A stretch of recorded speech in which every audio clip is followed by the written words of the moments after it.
Boss, ano po ba pinagkaibahan ng 1 cubic meter sa 1 meter? Sabi ng kasama nating di mabasa ang pangalan. Ang meter ay may simbolong isang M, ibig sabihin nito ay lineal.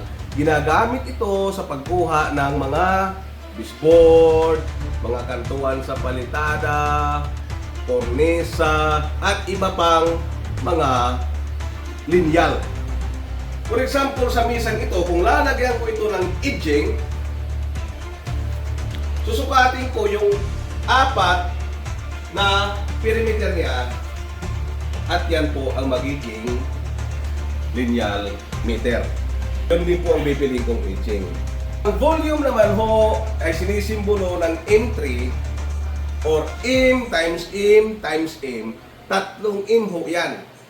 Yan po ang cubic meter. Pag ginagamit kung magkukuha tayo ng concreting o buhos ng semento, pati na sa mga excavation. Napunhon din itong mesa, no? So, kinuha natin yung lapad, kinuha natin yung haba, may dalawang M na tayo. Kukunin natin yung kapal. Yun yung pangatlong M.